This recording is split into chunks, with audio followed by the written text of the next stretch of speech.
Thank you for tuning in to the Voice of the Victim podcast. We discuss a lot of sad and potentially triggering things on this show. We try to be as sensitive and cautious as possible, but if you are sensitive to things involving abuse and may be triggered, please think twice before listening to our show.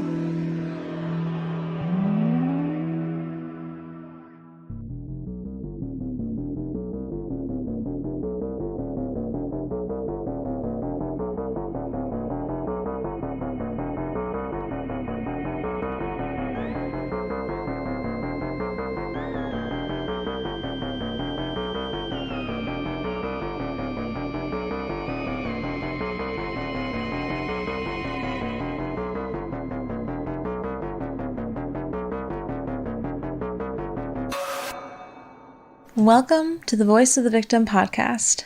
I'm Rosie. And I'm Ryan. And today we are doing a little switcheroo. I'm going to tell the story and give Rosie the day off of having to read the entire outline that she's never read before. Just giving it a try, testing it out, seeing how you guys like it. So yeah, let us know what you think of the new format. Hopefully it's not too jarring. But I feel like since I write the outlines, a lot of podcasts do it where the person who writes it reads the outline because they know how it's supposed to be read. They know what's coming. And then Rosie, as a survivor, can comment and react and discuss with me. You know? So just whatever comes to your mind, feel free to jump in. Okay. And we'll just see how it goes. Cool. So are you ready for it, Rosie? Well, first, happy anniversary. Oh my goodness. Yes, I forgot to mention that because I was thinking it, because this is like a little anniversary present to you that I'm hoping I do a good job because I'm pretty bad. Well, I'll just say that I have to do a lot more takes than you do when I'm reading my parts usually to get it right. But anyway, happy anniversary. Happy anniversary. Thank you. And that was a really sweet post you made this morning. Thank you. On Instagram. Just all about the romance. So tonight we're sharing the story of Katie and Steven Pladl. To start this story, we need to go back to 1995 when Steven was 20 years old. He met a 15-year-old girl named Alyssa on the internet. But her parents didn't seem to do much to discourage it. They let the two talk, and it was a long-distance relationship. He lived in New York, she lived in Texas, and eventually they even allowed him to travel down to Texas and visit her. So their relationship continued, and in the spring of 1997, they learned that 16-year-old Alyssa was pregnant. Yikes. In January of 1998, the baby girl Denise was born, and shortly after this, Alyssa and Steven got married. But things within the small family took a turn for the worse pretty quickly. So I want to give you a warning. This is where it gets a little disturbing. During the first 8 months of Denise's life, her father, Steven, was cruel and abusive to her. He'd get very irritated with her crying, and in response to that, he'd do horrible things to try to stop her. From pinching her so hard that it bruised, to stuffing the baby girl into a cooler. What? Yeah. A cooler? To shut the cooler and drown out the sound. And Alyssa said that when this happened, she fought hard to get her baby out of the cooler, but Steven would hold her back until it was clear the baby was on the verge of suffocation, and then he'd finally let her out. Oh. So obviously, this guy was messed up. He was not ready to be a father, probably should never be a father. And Alyssa could see that. So even though it was a very difficult decision for her, and the last thing Alyssa wanted to do, she decided it was best for her daughter if she was adopted by another, more loving family. Wow. So, very hard decision for Alyssa, but Denise was adopted by a couple who was described as very open-hearted and kind. Their names were Anthony and Kelly Fusco from Dover, New York. How old was Denise when she was adopted then? 8 months. Wow. That's old enough to make such a bond. That'd be such a hard decision. Yeah, that whole 8 months was spent. You know, that's a pretty developmental time of your life. But the 8-month-old girl left her biological mother and father and moved into the care of the Fuscos. Wanting a fresh start for the girl, they renamed her to Katie, and by all accounts, they gave Katie a very loving and nurturing environment to grow up in. She grew up to be very artistic and smart and planned on going to college after graduating high school and studying digital marketing. But in 2016, when she turned 18, she began to get more curious about her biological family. Mm-hmm. So she used social media to try to track them down, and she was able to. It turns out that in 2007, 9 years after giving up their first child, Alyssa felt that they were more grown up and ready to be good parents. So that year, she gave birth to her second daughter. Then again in 2012, she had her third daughter with Steven. So by the time Katie, or who they knew her as Denise, tracked them down, they had 2 daughters. Oh, that must have been so hard to take. Yeah. As a teenager. Yeah, I would imagine, like, why couldn't you take care of me? Yeah, you'd feel so replaced. But I guess as the family grew, the relationship, the marriage weakened because Steven's quick temper that we've already heard about was causing them problems. And Alyssa said he'd destroy things around the house when he was upset in front of the kids, punching holes in the wall. She felt like she was always walking on eggshells around him because he was so unpredictable all the time. He was also unable to hold a steady job to care for his family, leaving all of that responsibility on Alyssa. And she said he was very moody, and when he was in a bad mood, everyone knew it. He'd yell loud enough for the neighbors to hear, and again, he didn't care if the kids were around to see his temper tantrums. He just didn't care. But apparently when their first daughter, Denise, who's now named Katie, reached out to them in 2016, it was a new silver lining in their lives. They were pretty excited about it, and they started chatting with her. After they were in contact for a while, they invited her to come live with them while she was figuring her life out. And so she changed her plans. You know, she was going to go to college and marketing school, but instead she moved down to Henrico, Virginia to live with her biological parents and her 2 younger sisters. No. Now she's an adult. That's kind of sad that she had to throw away her college plans and stuff for that. Yeah, it is. But I understand if she wants to build that relationship with her biological parents, even though it sounds like her adoptive parents were very, very sweet and supportive. Yeah. So that's sad too. Like, I know. I'd imagine it would be very confusing and tough for the Fuscos who raised her. Yeah, yeah. Because from what I can see, her biological parents had nothing to do with her while she was growing up. You know, they were just completely out of her life. But I understand the curiosity. You know, people are naturally curious about where they came from. And I feel bad because the Fuscos cared for her whole life financially and emotionally, but this is one of the possibilities of adoption. Right. It just seems like a very emotional and fragile situation for everybody involved. Yeah, so the Fuscos were concerned, but ultimately they accepted that as an adult she could make her own decisions. They were very respectful of her personal agency. So this episode of Voice of the Victim podcast is supported by Best Fiends. You've heard us talk about Best Fiends before. It's the colorful and fun puzzle game with literally thousands of levels and tons of cute collectible characters. So if you're tired of the same old puzzle games, Best Fiends is the game for you, because they literally have something new every day, including events, challenges, and new levels to keep you entertained. And it also keeps your mind active with challenging but fun and casual puzzles. So Rosie, why don't you tell our listeners what you think of Best Fiends? Well, Ryan, it seems that I play Best Fiends on the daily, several times a day, usually in the evening. It's true. And I think last time that we had an ad for Best Fiends, I was at level 500. Well, now I'm at 585. So obviously I enjoy this game. The event that I'm into right now is called the Cheshire Chatter. It ends in 53 hours, and I have to win at least 80 mushrooms to win get on that. the Cheshire bug. Well, you have some work to do, but I'm sure you'll enjoy it. Thank you, because the Cheshire bug is literally a bug with cat-like features, and I need him. Aww. Cheshire Wilbur is his name. Well, that sounds like a blast. I've said this before, but one of my favorite parts of Best Fiends is the epic music after you accomplish something in the game. It just makes you feel pumped when you're progressing through the game. And it's also cool that you don't need to be connected to the internet to progress through the game, which we took advantage of when we were out in the wilderness of Colorado. Let me tell you, Best Fiends was the only thing on our phones that we could do. I was just going to say, especially when we didn't have Wi-Fi. Yeah.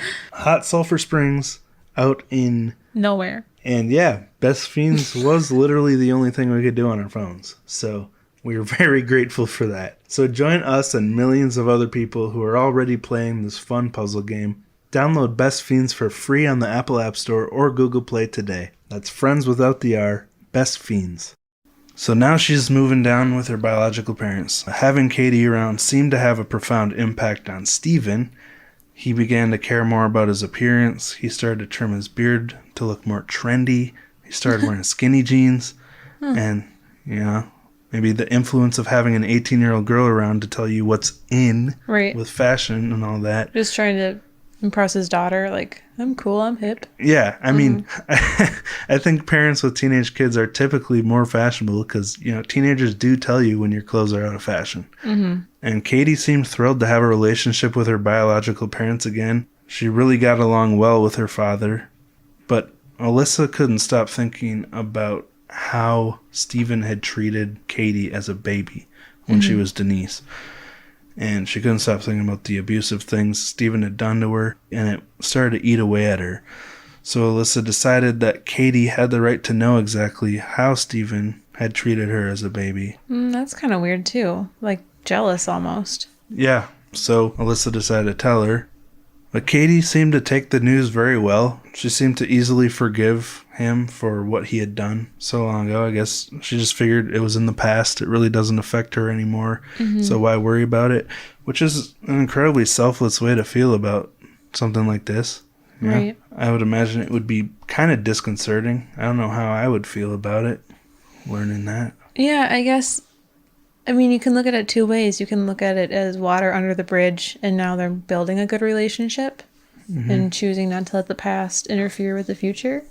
Or you could look at it as, man, you guys are really craptacular parents. Thanks for doing that and shipping me off. And, you know, like both ways have valid points. Yeah, both ways are understandable. But after this news, Katie, it was water under the bridge for her. She began to start growing even closer with her birth father. But this is where things started to get really weird. The closer Steven and Katie became, the more tense things grew in his marriage to Alyssa. The couple had already been sleeping in separate beds because of their relationship struggles. But in September of 2016, Steven began making it a habit to sleep on the floor of Katie's room. Obviously... What? That is a good question. Why? This is getting weird. Obviously, this was very odd to Alyssa, so she asked him why he felt the need to sleep in his 18-year-old, up until recently estranged, daughter's room. But instead of providing any kind of logical explanation, the 40-year-old man just became very defensive and confrontational, throwing one of his classic temper tantrums and storming out of the house. Red flag. Yeah. So fed up with all of this, Alyssa decided that she wanted a divorce from Steven. She was just done with all of this nonsense, which good for her. Just sounds like she had a terrible, stressful life with him. Mm-hmm. But in November of 2016, she filed for divorce and moved out that same month. And they split the custody of their two younger daughters, but Katie continued to live with Steven. Katie was a lot closer to Steven than she was to Alyssa. Now, time passed. Steven and Alyssa continued to share custody of the two girls, but on May 23rd, 2017, Alyssa, she's curious about her daughter's lives, what her daughter's lives are like when they're spending time with their father, because now she's shut out from that world. So Alyssa read a diary entry from her 11-year-old daughter, and what she read was a massive shock. Oh, thanks. Yeah. She learned from the diary entry that Katie was pregnant.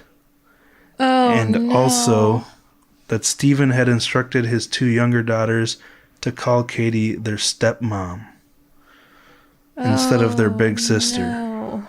Yeah, so simply put, Steven had been having a sexual relationship with his 18-year-old biological daughter. And now she was pregnant with his child. Ugh, yuck. Not good. Not good.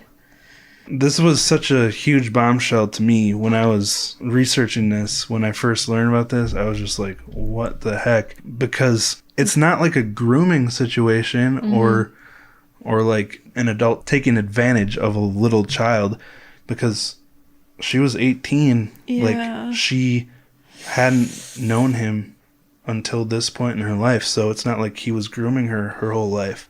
No, but she was still young, and Oh, yeah. like, oh, this is so weird. And she wants to trust him. She wants a relationship with him. So he's still, he's still taking advantage of a young girl who trusts him and wants to love him.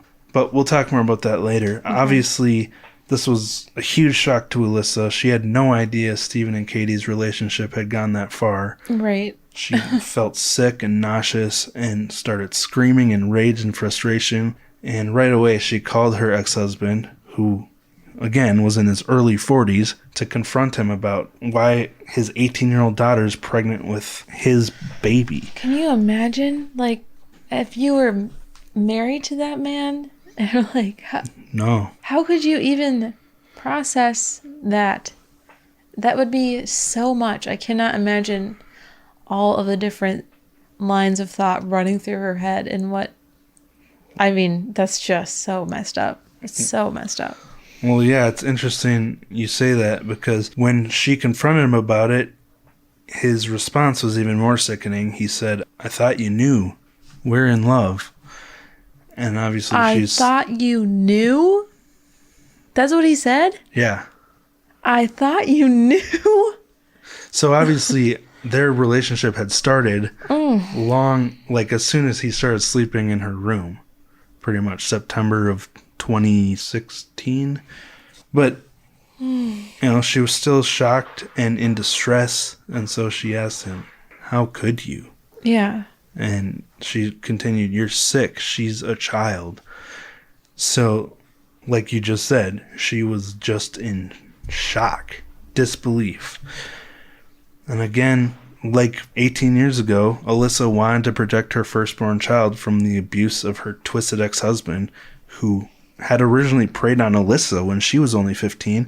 So she called the local police and reported the incest, hoping that they would be able to protect Katie. Now, the police interviewed the two younger daughters to get an idea of what was going on at Steven's house, but for the time being, they took no action. Now, this was in May. Steven and Katie continued their relationship into summer, and on July 20th, 2017, they decided that they were going to get married. Which, how does that even work when you're related? Where the heck would they go to get married? That's a good question. It's not legal anywhere. Right? In the U.S. It's not. It's just not. Especially a father. That's so close.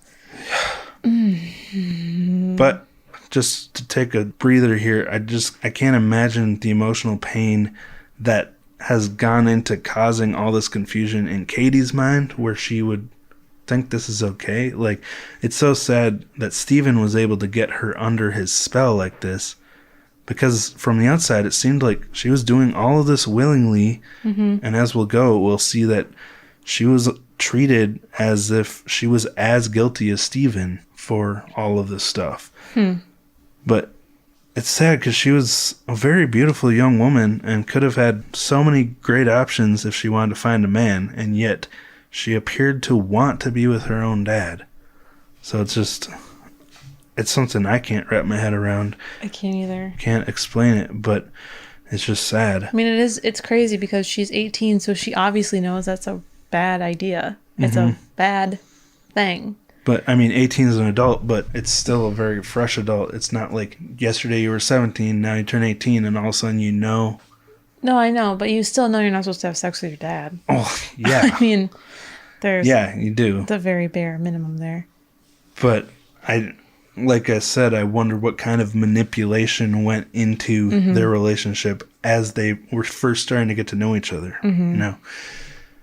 But the two of them traveled to Maryland on July 20th, 2017, and they lied on the marriage application about being related, which I guess they didn't check records or anything. So within hours, they were legally married. I mean, they had two different last names because she was legally adopted by that other family, so I guess that didn't raise any red flags.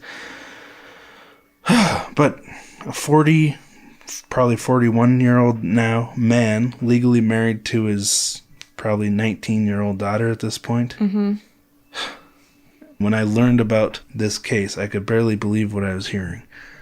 But on top of all this, there's another extremely odd detail. When they got married, they weren't doing this in secret. What? Not only was Steven's mother there, Grace, his Steven's mom? Yeah. Her grandma? Yeah. Was like, this is super cool. Where are they from again? New York. I think she lived in North Carolina, but they're in Maryland here to get married. But not only was Grace, Steven's mother, there, 73-year-old mother, but Anthony and Kelly Fusco, the parents who raised Katie from 8 months to 18 years old, were present to support this marriage. What? How is anybody supporting this? What time loop are these people in? Like, well, it's said that they only attended because they felt powerless about the decisions Katie was making, and all they could do at this point was continue to support her, no matter what she chose to do. Do you think she lied to them about it? I mean... No, they knew who he was. Don't you think? I just can't accept that. That's so weird. There are even photos out there of the 5 of them happily celebrating with this pregnant 19-year-old and her 41-year-old father and baby daddy, and they all look like they're having a good time. But, I mean, I get their reasoning here. I think it's important for parents to be supportive of their children's personal agency and right to decide what to do with their own life, but I also think that Katie was clearly a victim of manipulation, possibly gaslighting here. It's just such a delicate and unnatural situation. I wouldn't know how to handle it. Like, what are they supposed to do? Like, I don't blame them for being there to support her, because she's saying, this is my decision. They don't want to ruin their relationship with her after putting in 18 years raising her, Yeah, I know, but...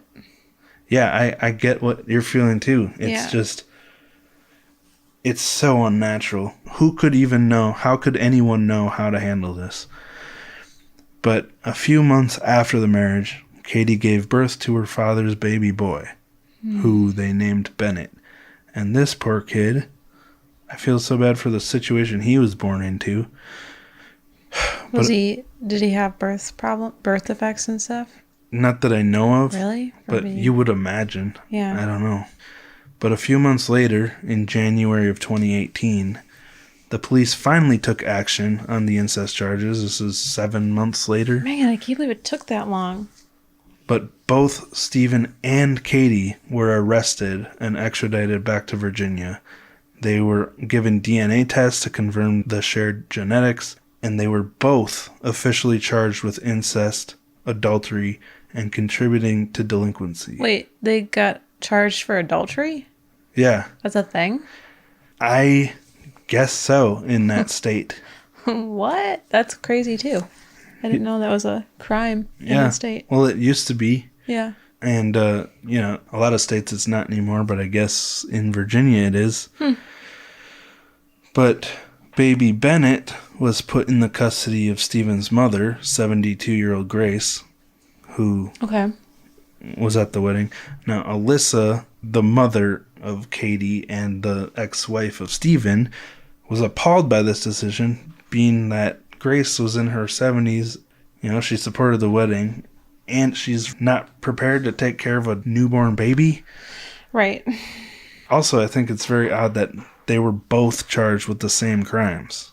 I wonder if any kind of evaluations were done on Katie to try to help her or figure out where her mind was at, or if they were just black and white about it and said, you're a criminal. But in another unfair turn, Steven was able to post bail and get released from holding before Katie was. What? Yeah. This is so weird. This is such a weird story. I know.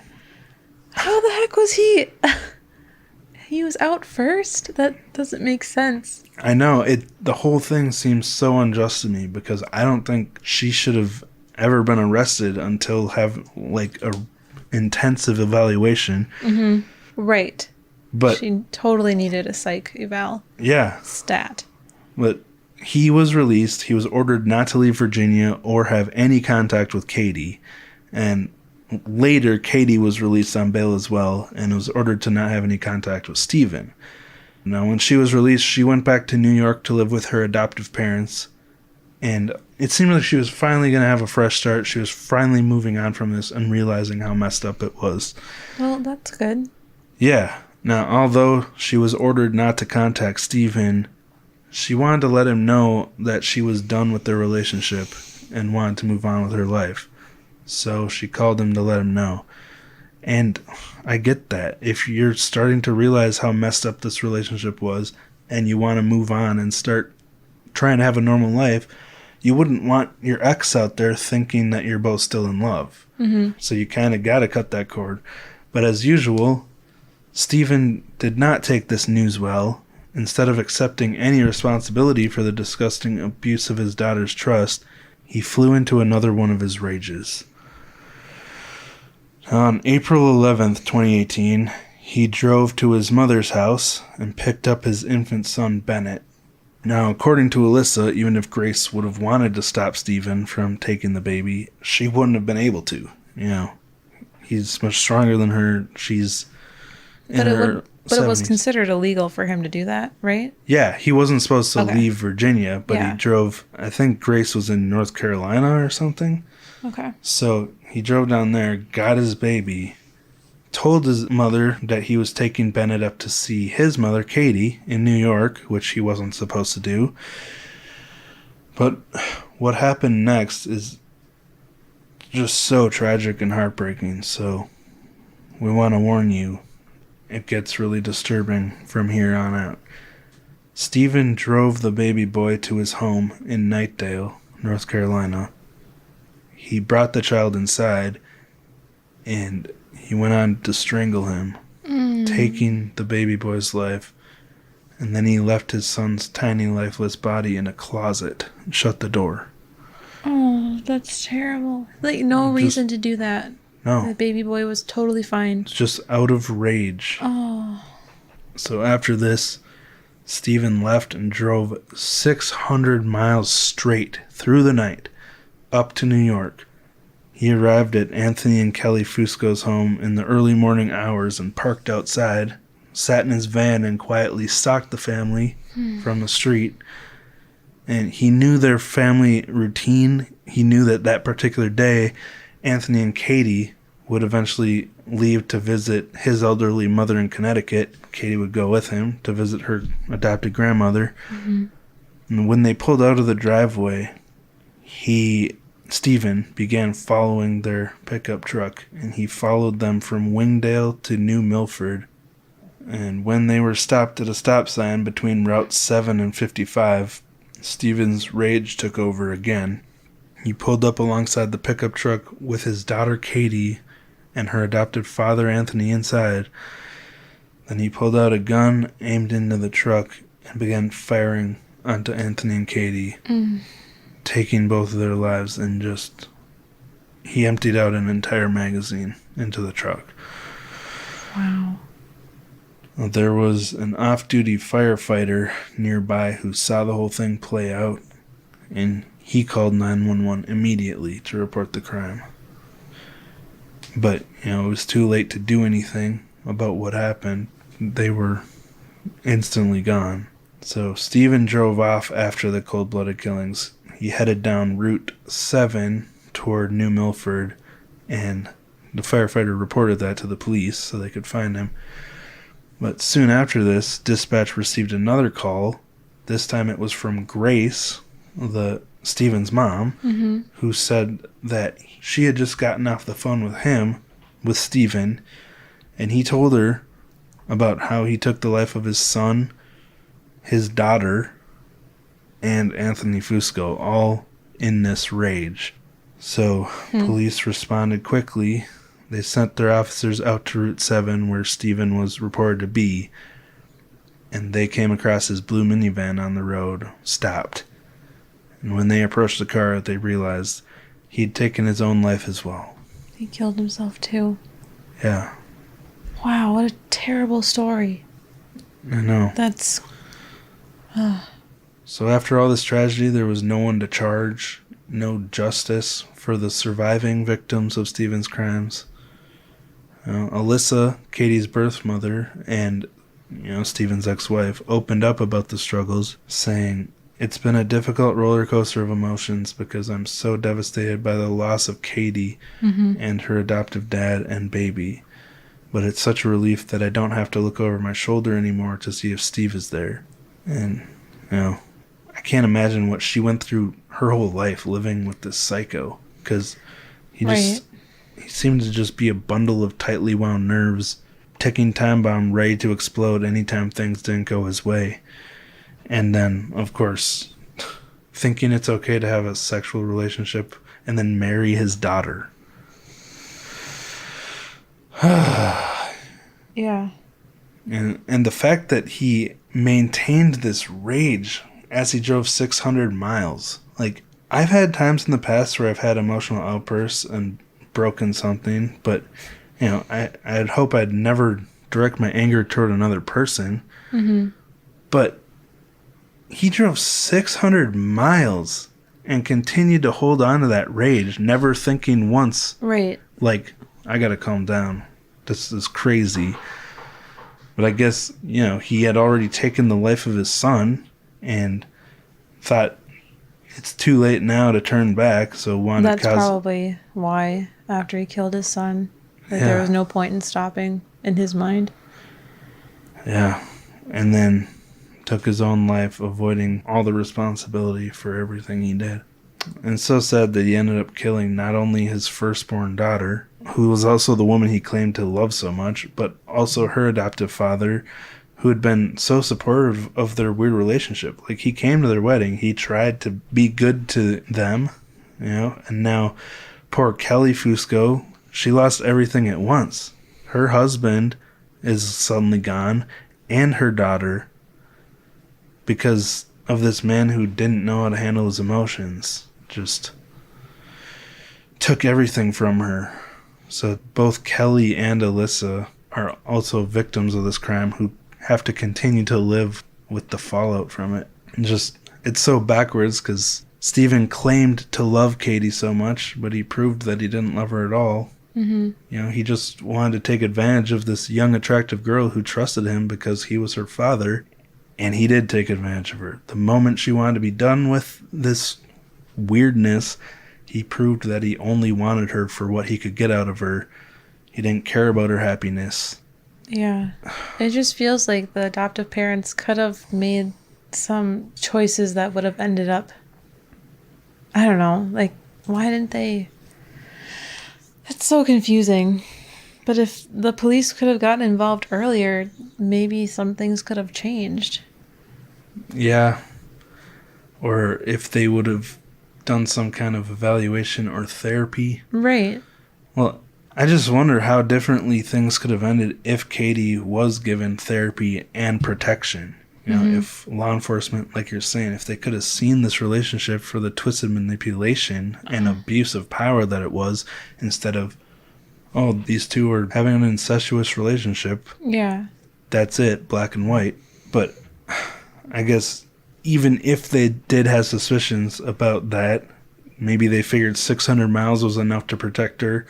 And I'm guessing that Steven didn't have any reported past violence, so there wasn't much they could do to prevent this. But that in itself is terrifying, I'm on her Instagram right now, and she obviously has, well, she's very artistic. Like, I think... Oh, you found her? Mm-hmm. Like, every post is very artistic and has, like, designs and stuff on it. And there's a few in February of 2016 where it's, like, obviously she's talking about her dad. And there's one that says, "Kiss me," and it's her neck covered in hickeys. And people are really mean on the comments there, but there's so another one that says, "I want to disappear with you," with two people about kissing. Yeah. It's so sad that she's dead, that she lost her life because everything that went into the manipulation died with her. Like, now no one will ever know how much he manipulated her and put her into this position where now post-mortem, people are going to her Instagram and hating on her, blaming her for the situation, where if she would have survived, maybe she would have been able to tell her story to us instead at this point, it just doesn't do any good. Instead of us having to assume and try to put the pieces together. Because it's clear, before she died, she wanted to turn things around. She told him that they were done. She wanted to move on, and she must have realized it was messed up at some point, and yet people are still blaming her and hating on her for it. Ugh.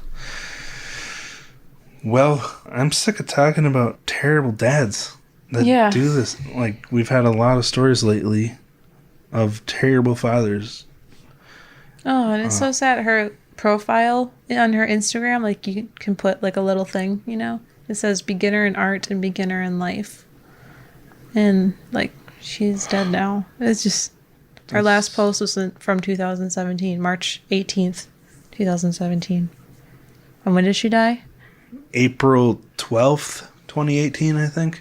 But yeah, I mean, that just shows, like, she did not know what she was doing in life yet. It just started as her wanting to get to know where she came from. And all of a sudden, like, she didn't view this man as her father. It's not like he was around her whole life and played the fatherly role. So it must have been a very complicated and confusing situation in her mind when he starts coming onto her and sleeping in her bedroom. And anyway, what I said before, like, about being sick about talking about this, I'm not saying that I don't want to talk about, because each one of these stories has victims who lived through the pain and continue to live with the rippling effects of everything that happened. So, you know, if they could endure living through it, there's no reason I can't handle talking about it. It's just disgusting that this could happen. And that even after she was the victim of his murder, people could still go to her Instagram and... Right. Like, what kind of things are you seeing? Like, people are... Let me see, I'll pull something up. On the Kiss Me post, people are saying BRB, puking, F, oh my god, taking daddy issues to a whole new level. I wonder if she says daddy when they do it. Just gross stuff like that. Does that person not realize she's dead? What was the date? 174 weeks ago. So, like, it was afterwards. I would imagine. Because why would anyone know about it if it wasn't? Anyway, what do you think, Rosie? Blech. You have anything else to say before we wrap this story up? Oh, do we have a review that we wanted to share? Yeah, we do. Do you want to read it? Sure. Since I've been talking most of the Yeah, let me pull it up really quick. Okay. It says, I love this podcast. I listened to quite a few true crime podcasts, but yours is unique. You give the facts, and although you are fair, you're not afraid to show your disdain for the dirtbags. You make it feel like we're sitting around the table having coffee and discussing the cases. And I'm also the cat mom of 2 blackies and an orange. Thanks for keeping it real and letting us into your lives. From Pam A. Thank you, Pam A. Appreciate that.